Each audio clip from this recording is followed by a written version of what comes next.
Hey, do you remember Sesame Street? I sure do. And one of the things that was so much fun about that was that today we would be brought to you by the letter da da da da da. Well, today's session of the Fletch Flash is brought to you by the letter R, and we're going to be talking about reserve. And reserve is the first R, if you would, of the RED complex. So what you're going to be listening to over the next couple of weeks is a way in which we can communicate chiropractic, let alone scans, but chiropractic. Why? Because everything about the orientation of what we do within the nervous system and how subluxations drain the relationship between health and wellness and disease is that we lose our reserve. And so R stands for reserve. And what reserve really means is that we're talking about our innate capacity to respond, to adapt, and to allow ourselves to have enough, what I would say, horsepower in our tank so that we can take on more, so we can be creative, so that we can be wildly in the game instead of suffering.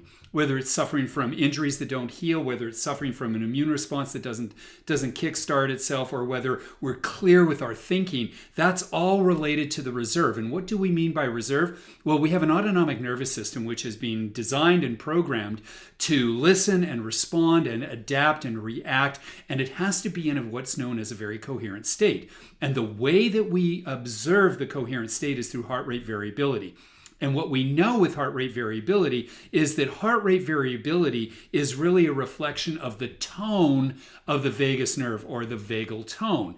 And so if someone is really capable, they have a lot of variability within their nervous system, which means that they can listen and react and take on so much more. And that would mean that they plot very high with their HRV. And on our graph, which you see, which is the rainbow graph, which is up over there, it's in the green zone. And so what we know is that we're tracking that under a chiropractic window, and somebody who is in the green zone has lots of reserve. It means that their nervous system is balanced, their vagal tone is keeping their sympathetic responsiveness under check.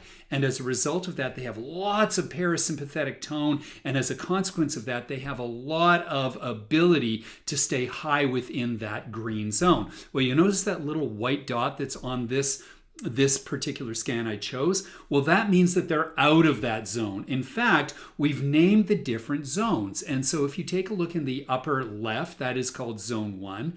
And that is somebody who has a lot of activity, or a lot of HRV reserve, but it means that they're tilted very heavily over to the sympathetic side. And we see that in what we call the CrossFit relationship. It's people that are overtraining. They have a lot of history of making good choices to keep their nervous system and their health in a very coherent state as far as a lot of activity within the autonomics, but they're overtraining and they're constantly overstressing themselves. And that's going to pay a price because they can't stay in that upper left quadrant very long.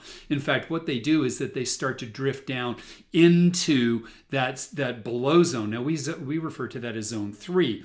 And zone 3 is where you're going to find most of your patients because they have low vagal tone, but they also have a tilt towards sympathetic dominance. What do we mean by sympathetic dominance? Probably more parasympathetic insufficiencies.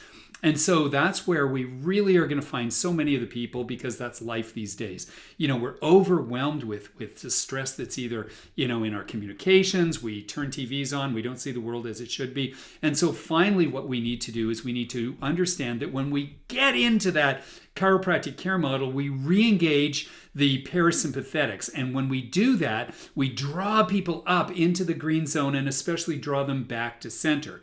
Now, there is zone 3, which is zone 2, shall I say, which is upper right. And we don't see very many of those. Those are people with an awful lot of capabilities, but they still are kind of, if you would say, sluggish. We actually think that in some ways, those may be our super top performers because they're high and they're not tipping the switches towards sympathetic.